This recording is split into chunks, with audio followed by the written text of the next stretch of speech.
on to Keystone Film Review. We just saw Deadpool and Wolverine. Wow. Kitty got scratched. Yes, Kitty got scratched. Directed by Sean Levy, written by a bunch of people. Starring Ryan Reynolds, Hugh Jackman, Emma Corrin, Matthew McFadden, Jon Favreau, and many others. It's a whole plethora of people, including some cameos from past Marvel movies. This, of course, is the third film of the Deadpool series. The Deadpool trilogy, as of yet, probably will become a saga. Fingers crossed. Because that's where we are. But yeah, I think we both can say that this was one of our most anticipated movies. I almost died watching Deadpool 2 because I was laughing so hard. So I was looking for something to push me a little bit closer to death with this one. Just push me over that edge. Yeah. Glenn. Yes. What do you think of Deadpool and Wolverine? Oh my goodness. Marvel Jesus, baby. Marvel Jesus. Always gotta just do it, as that guy's shirt says. In Ryan Reynolds we trust. So many years of just backlash and probably restrictions between Fox and now Marvel and Disney finally kind of giving him the reins of everything, and you can definitely tell throughout this whole movie that they were like, please, you kind of got to save our ass right now. We're in a little bit of a rut. They've basically kind of given him the reins. We're like, hey, we kind of need some help. We kind of dug our own grave, and honestly, Ryan, you're the only one who can save us. Obi-Wan Kenobi, please. And yeah, whether he did that, I don't want to spoil too much with this review. Yeah. But there's obviously you're gonna get a lot of laughs, a lot of fucking laughs. He finally was able to make a movie with Hugh and get him into that goddamn suit, which is the biggest blessing of all blessings, because the closest I think we had gotten him was actually Days of Future Past, and then a kind of teaser at the end of Wolverine, but he wasn't actually wearing the suit in the Wolverine. He was kind of just like, oh, maybe he is. So we finally got that too. Oh my god, it was a damn fun time. Got a lot of laughs, even some laughs when the rest of the crowd didn't laugh, you fucking assholes, and we laughed.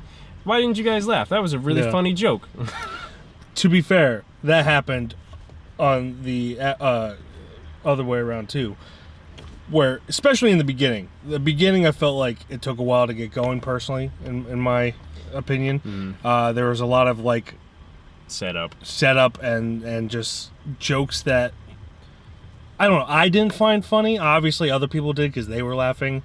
I feel like you and I didn't really laugh much for the first 10-15 minutes, which is fine, you know. It doesn't need to be a laugh every 30 seconds, but it just kind of felt stale in the beginning. It felt improv too. It felt improv. It leaned too much into the setup of the rest of the movie, which was somewhat dramatic. So it was just kind of a not that humorous beginning. Again, perfectly fine.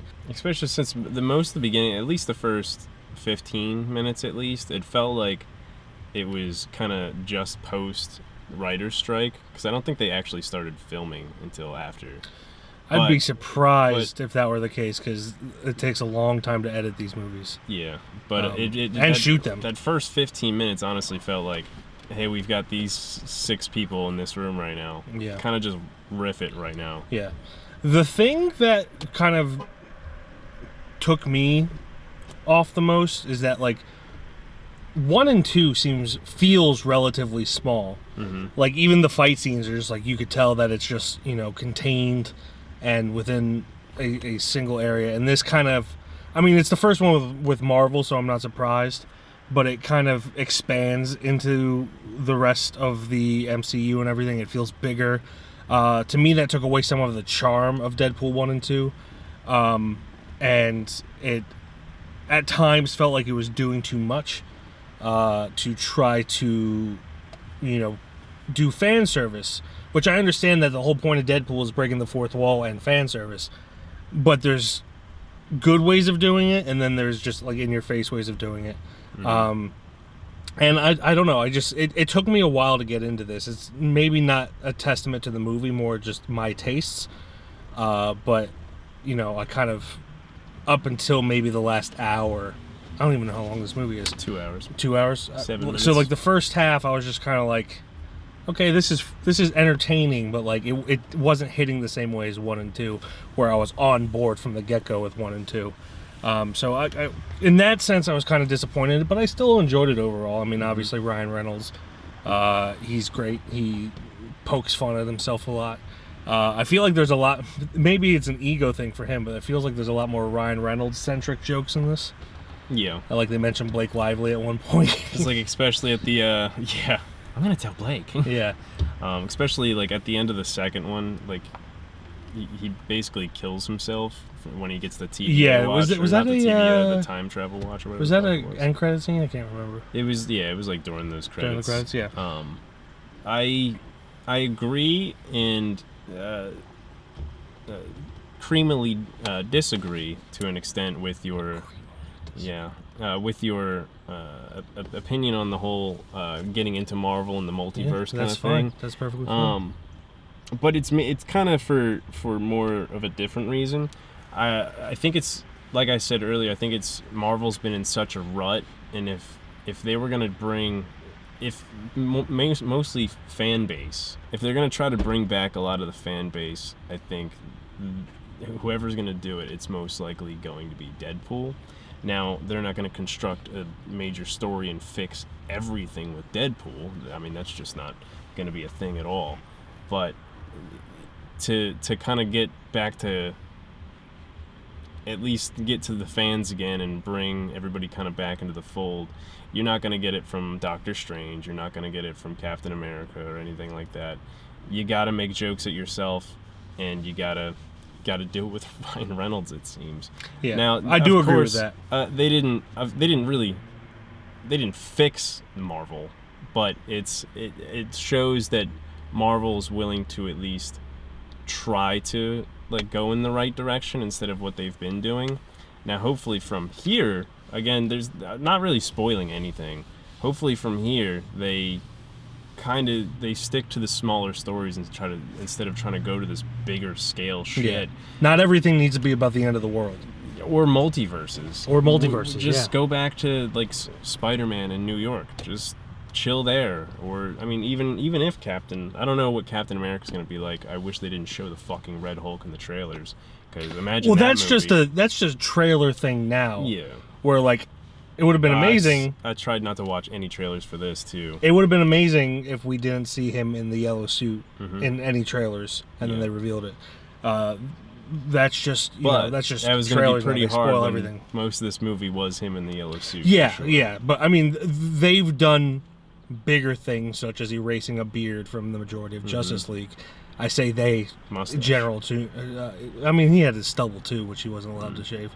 And... So it wouldn't have taken too much effort to CGI a suit onto him. I mean, they CGI suits throughout all Marvel movies. But then again, it's Disney Marvel, so they got to show you everything. Yeah, they do. It's fucking annoying. Like, just reveals. There's no such thing as a reveal anymore because they're shown to us in trailers. Trailers are not reveals, they're advertisements. They're tastes of what we can get. So it doesn't, when you don't have the build-up and you see Wonder Woman in Batman vs. Superman trailer, okay, cool. An hour and 15 minutes into Batman vs. Superman, that probably would have been a much cooler reveal. But a minute into the trailer or 2 minutes into the trailer? That was like hour 45. Yeah, you know what I'm saying, though. Yeah. Like, that's my biggest problem with superhero movies now. Other than with Marvel, they started getting too cookie cutter. I'm hoping they get away from that because visually, Marvel movies are boring. I'm not saying story wise. I personally think they're boring story wise too, but especially visually, they're boring. And I would love to see some variety in stories and shots. Not everything needs to be a chest high, like eye level two shot or close up or whatever. You can do low angles and high angles and whatever you want. Put the camera wherever. Put it on the ground if you want. Put that thing there. Care. Put that thing there, man. Stop hiring the Russo brothers. They're boring filmmakers. They actually announced that they were not going to work with the Russo brothers again. Good. Even though they wanted to. Good. No, as much as I love Community, Russos it's not shot in a very interesting way. So anyway, back to Deadpool and Wolverine. I was really worried up until maybe about the last 30 minutes. The final act is the best part of the movie, in my opinion. So it's just kind of, for my taste, leaned too much into the drama for a Deadpool movie, especially when you know it's going to be fine in the end. Like, stop kidding us. Stop trying to trick us into thinking it's not going to be fine, because it probably will be for most superhero movies. Most movies in general. Yeah, unfortunately. But yeah, I mean, I don't want to go too far. Yeah. It's got great laughs, which you expect. Hugh is great, and Ryan, obviously. You get a lot of great fan service, honestly, which is really needed at a time like what Marvel's like right now. We'll see what that's like in the future. Overall, I thought it was a good movie, even like the plot and everything. There's a lot of great actors that popped in, a lot of great, like I said, fan service, just other cameos. I can't wait to see what else they want to do with Deadpool, and what, he could pop in and break some fourth walls somewhere else, maybe. I would say that there were probably 2 to 3 set pieces that I really enjoyed, and then the rest of it I was just like, this is okay, this is fine. So in that sense I was a little disappointed, especially after almost dying in 2. I did not get anywhere close to almost dying in this one. But that's just my taste. It's has not much to do with the movie, just it is what it is. I don't really have anything else to say if you want to get into ratings. Yeah, I didn't even think about my rating yet. Oh man, I saw that I gave Deadpool 1 a 3.5 and then Deadpool 2 a 4. I think that's more like a 4 and a 4.5, now.